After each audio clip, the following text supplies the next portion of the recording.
have joining us from Silicon Valley the wonderful Ms. Victoria Dupuy, who has a very, very compelling story to share with us. Thank you for making the long drive, and thank you for becoming part of the Right Care Initiative. Thank you.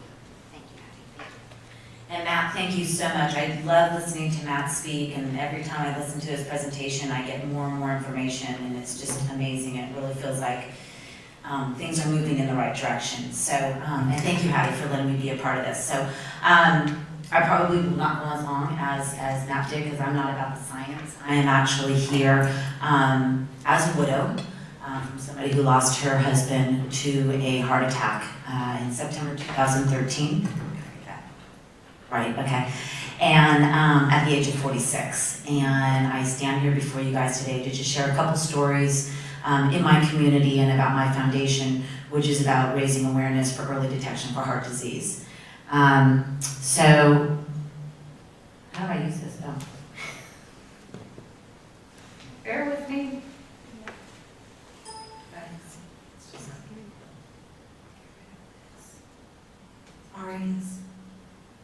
Okay, down there. Okay.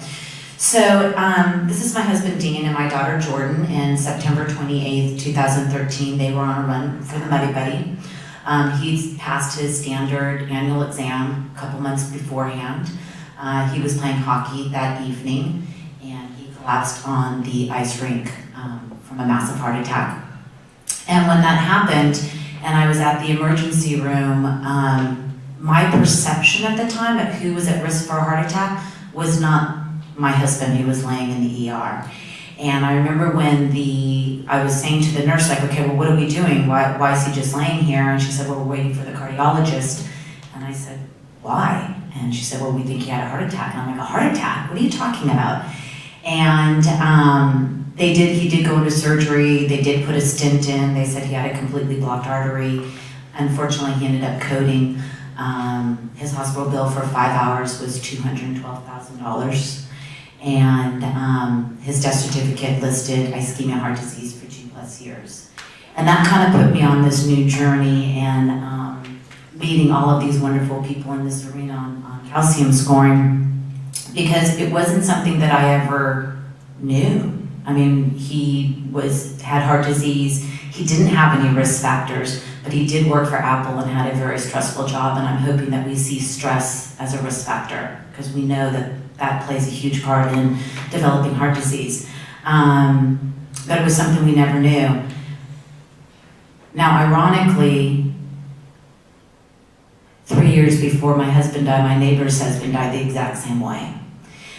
This is Sal. He was 57 years old. He had been on cholesterol medicine for many years. He had had a stress test beginning of September of 2010. And October 2nd, he collapsed while he was on the soccer field with his son, and he had completely blocked arteries. And I remember being at their house, and again, just not wondering how this could have happened and how do we miss this. And what I've learned, of course, and what Matt has shared so much, is that calcium scoring can identify disease way earlier than any other test that we're doing right now. It's been around forever. It has many studies that have been done, and possibly both of these men could still be here today if they had had a coronary calcium score. Now, sometimes people don't want to hang out with me because the year after my husband died, my other girlfriend's husband died. And I find this really interesting, Matt, because he was a triathlete, and I did not know, so that's something I've learned today, that strenuous exercise really plays a big part on our heart. This was my friend Steve. That was him 2 weeks prior to his heart attack. He was running the, down in Monterey County, triathlon. It was an Olympic triathlon. He'd been on high blood pressure medicine since his 20s. He had a very strong family history of high blood pressure. He had gone to his doctor 2 weeks after running this race, which was 26.2 miles, and said that his blood pressure, he felt like his blood pressure had been up. His doctor did not want to change the medical therapy he was on, but what he did recommend was for him to get a stress test. What's that? Oh, concern. Yeah. Because that is. It's a risk factor, just like Sal was on cholesterol medicine. If we've got a risk factor, let's take a look in the arteries and see what's going on. Steve had a stress test scheduled on a Friday, and the Wednesday prior, he was out for a run that evening and died of a heart attack and had 3 completely blocked arteries. Had no idea. He had had stress tests, but because he was an athlete, his heart knows how to function under pressure, and his stress tests were fine. Now this is my very good friend Jeff, okay, and I'm gonna totally back up with what Matt was saying the science is. So my very dear friend Jeff, he looks pretty fit. He's very, very conscious at how much he exercises and how, what he eats in his lifestyle. And he's had very high cholesterol for years. His doctor has been really recommending for him to take some statins. He's declined every single time. When I started No More Broken Hearts, in support of me, he went and got his heart scan, and he did have a scan of almost 400, and he now is religiously taking his statins. So I know that I do hear from people in my community too that, oh, I talked to my doctor says I'm already doing everything right. If I get a calcium score, and if I find out that I have some sort of disease, I'm gonna stop doing what I'm already doing. There may be a very small percentage of people that actually think that way, but most people are gonna keep doing what they're doing, if not more. It's like, if I found out I had breast cancer, even though it was just a little teeny tiny bit, would I not do some sort of treatment to make that cancer go away? I mean, I don't believe that. But this is my friend Jeff, so he is now religiously taking his medicine, and I don't know where his cholesterol's at now, but because of getting a heart scan, he is now listening to his doctor. So I really just stand up here today. I stand up here today as a widow.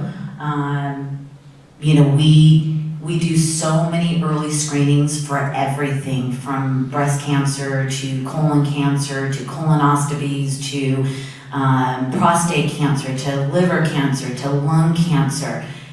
Why are we not doing the heart? Like, why are we not? It's the most important organ in our body, and it's so simple and it's so inexpensive. And it would be awesome if insurance covered it, but it also needs to come from just doctors recommending it to their patients. So when Matt had mentioned earlier about the movie The Widowmaker. So in September 2013 was when The Widowmaker debuted at the Boston Film Festival, where it won the Community Impact Award. I don't find it a coincidence that that was the same month that my husband died. I got connected with the film, and I do screenings of the film in our area, and you can download it on Netflix. But the thing that most impacted the filmmaker, Patrick Forbes, and the film team was everyone that was left behind. For every widow that they interviewed, it impacted them more of the families, the kids, the loved ones, the mentors that were left behind for every one cardiac event. And that's really why I started No More Broken Hearts, because it's not just the person who suffers the event, but it's all of us that are left behind. So my son was 11, my daughter was 16, my son just now started high school. I wish his dad was here to participate in that with him. So if we can save other families from going through what I've been through, Steve's family's been through, Sal's family's been through, I'm sure all of you here have your own story. I like to think I'm unique. I know I'm not, which is why I'm here today, is in honor of all of these people. And I know we can be doing something a lot better than what we're doing now. So thank you.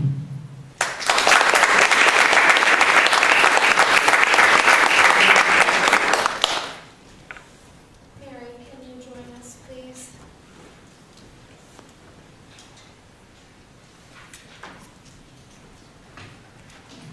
So back in the late 90s, when some of us were worrying about patients very broadly, we worked together on a set of laws, which included, it's called the Patient Bill of Rights, and Warren Barnes was a major contributor into that set of laws. So was Liz Helms.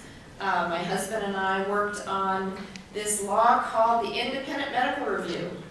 And it wasn't until I met Mary Watanabe, who is the Health Policy Associate Director of the Department of Managed Healthcare, that's not her exact title, but that I learned more about how that law can help in a situation like this, where there is a conflict between what the doctors feel that they should do for their patients and what the HMOs are saying, because perhaps they're not keeping up with the science. So I think that's a situation that we might be dealing with here, and Mary's here to talk with us about what can be done.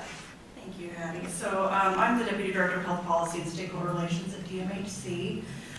For those of you that don't know, we are the regulator for now 123 health plans in California with over 25 million consumers. So just to give you some sense of when we talk about driving policy changes and how we can impact consumers, that's a significant number of people. I have had the pleasure of hearing Dr. Budoff talk about 3 times now. Part of my job is to meet with families and clinicians and others who have very compelling and emotional stories. It is personal. Healthcare is very personal, it's very emotional. There's also, very current research that's happening every single week to inform some of the policy decisions that happen at the plans. So I often am approached, is the regulator going to do anything to make the plans cover this great new technology that's available? And it's something that we monitor very closely. We have a lot of discussions with our plans about policy decisions and the committees that they have that make these decisions. But part of our mission is a commitment to those 25 million consumers and protecting them.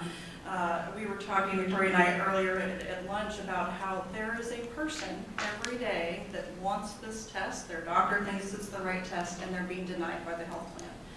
So I think our priority number 1 is how do we help them appeal, file a grievance with their plan, and then ultimately come to the department. They have the right to an independent medical review. I will tell you, Hattie, I think, pulled the latest numbers from the department, and over the last 5 years, is it 5 years, we've had less than 20 people come to us and say, I wanted this scan and my health plan denied it. So if you just let that sink in for a minute, it's a significant number. I will tell you that probably about a third were overturned and the plan had to cover this. With 16 cases over a 5-year period, knowing how we just heard about how some of this has evolved and the research that's been done, it's hard to say a whole lot about, is that kind of where we are today, is a third going to get overturned? So I guess I'm here today for those of you that have the ability to talk to people who want this and are getting denied. You are in a position to tell them, file a grievance with your plan. The plan has 30 days to make a decision. If they continue to deny it, you're entitled to come to the Department of Managed Healthcare and fill out an independent medical review. When I say that, people think it's got to be a 20-page bureaucracy government form. This is the form. Let me just hold it up for you. It's literally 2 pages. There's a 3rd page that's an authorized assistant form. I would be happy to talk to anybody here who is just hearing this and going, I had no idea. I'd like to know how I can help my patients, my friends, my community with this process. It's something that we've done for some of the other procedures and seen significant movements in policies and things get covered by plans. So again, it is ultimately about helping that person that wants to get this. But I can tell you that when we get a couple hundred of these, it starts to drive the policy conversation. So with that, I will turn it back to Hattie. Any questions? Yes, go ahead. So are there other ways to drive the policy? That is to say, to the technology assessment groups or whatever they're called, depending on the health plan, to say it's time to reevaluate this because the Preventive Task Force is reevaluating it. The data has massively changed over the last 5 or 6 years, and you guys really need to get on board with this. The cost is much lower. The benefits are clearly described by cost savings for you. You really need to do that. So does your organization actually advocate for that? Yeah, so I'll tell you something interesting I found on a different case, different topic, is that there is, for some of the plans, and we've got some plan representatives here that might be able to chime in, but many of these committees have an email box where you can email the latest research. We can also help connect with the medical directors. I know Hattie knows many of them, but some of this is just getting the latest research in their hands. One of the things we found on some of these other issues is, if the study is done by a manufacturer or a provider or somebody that might financially benefit, that may get looked at differently than something that's done by an academic or other sources. So I think we certainly have the ability to try to make those connections to make sure they have the latest research to inform the policy. But while we're working on that, since government works slow, the IMR is a really good step for that individual patient that's trying to get this. Sure, this particularly test. if they have a volume. Like you're Absolutely, yeah, Because definitely. then it gets very personal. Yeah. So, yeah, I now have Dr. Budoff's email address. Yes, and the other thing that I would mention, we've talked to Dr. Budoff about this a little bit too, is when you submit the independent medical review, anything that you submit with it goes to the independent clinical review. So I know we've worked with some physicians who are actually attaching the latest research studies to make sure that the clinician reviewing it has that information. Joe, a question? Yeah. What's the turnaround time? So it just depends, 30 days. Once we have a complete package, it's 30 days unless it's an urgent or emergency situation, and then it's less than, it's about 7 days. So, but quick turnaround times. Yes? I know the government works slowly, but a very effective way to get coverage very quickly for our Medicaid Masterclass is if the DHCS updated their manual, giving guidelines that this should be covered given the circumstances as you outlined. And if that could be lowered and the DHCS would make that change in the manual that is used by managed care health plans on the Medicaid, that would be an instant coverage. I see, so it's like if CMS covers it, then other people start, or Medicaid covers it. Yeah, DHCS determines the rules of Medicaid. Yeah. So yes, that's great. I mean, we have Medicare coverage, but so far we haven't had it. A lot of people follow suit, even though it's been for a while now. But I think that's a good point. We need to go to the individuals and get the right people to incorporate the data. So Medicare has been covering it for a while. What I've found when we talk to some of the medical directors is that their knowledge tends to not, it's really hard for doctors to keep up with how fast things are evolving, how much information is coming out. Neil Kohatsu was in the meeting, he saw that today. Dr. Budoff and Neil Kohatsu now know each other. That's a great suggestion that you should communicate directly with Neil Kohatsu on that. That'll help move the market. And Liz Helms? Okay, so I've got 3 little things. I'll go really fast. 1, can we measure it? And this is something that can be added to HEDIS. 2, public policy. We've been really successful on making things happen. That's one of our big values of the California Chronic Care Coalition.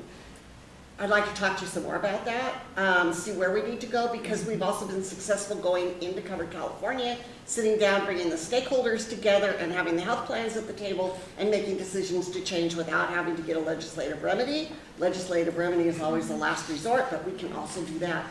But we'd like to try some other things first. And then the third thing, we have the My Patient Rights website. We just launched a full-page ad in CalPERS, Capital Weekly, just came out, I think, this last week. It directly goes into the Department of Managed Health Care, so you can find out all of the information from the DMHC. So we're helping do some outreach to really make people aware that the DMHC is here and there's a place for people to go. Yeah, I mean, I would just add, I get approached all the time. Someone wants to go run a bill or drive policy change, and they'll call us and say, how many IMRs do you have? It is not a compelling case that we need a policy change when we've had less than 20 in 5 years. So again, I'm happy to talk to anybody about how we get that number up, because it starts to get everybody's attention. So Mary, could you just say something while we have 3 of our major medical directors still in the room, quite a few actually, more than that.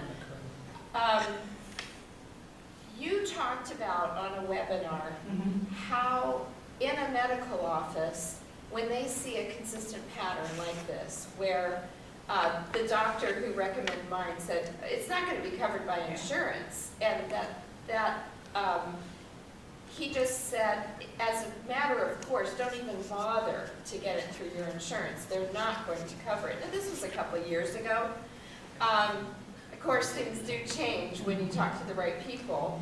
And you know that there's a process where Dr. It's not me, I'm not paying for it. The health plans are paying for it. Exactly, but you can have in your office, when you want to treat a patient, can you express that? Yeah, no, and I think the challenge is it's not necessarily the physician. It may be someone in the office, the care coordinator, the person that does billing that can help them. But the first step is to file a grievance with the plan. Sometimes some physicians are doing this on behalf of their patients. But it's initially filing that grievance with the plan to say, I'm challenging this decision. This is experimental investigational, which I think is what's happening in most cases. And then it's filling out our independent medical review form. There's an authorized assistant form. There's two things that need to happen. The patient needs to sign authorizing us to obtain their medical records and authorizing someone in the office to assist them with this process if that's what they want. Depending on your patient, you could hand them the form and say, file a denial, call your plan, do it over the phone. You can file a grievance over the phone. And if they still deny it, fill out this form. I will tell you that insurance forms are confusing, healthcare is confusing. Most patients will go home and say, never mind, it's too hard. That's where if you have someone in your office that can help them with this, I really encourage you to take the time, because odds are if you send them home with a form, they won't fill it out. Yeah. Is there a step-by-step way for patients to describe this process on your website?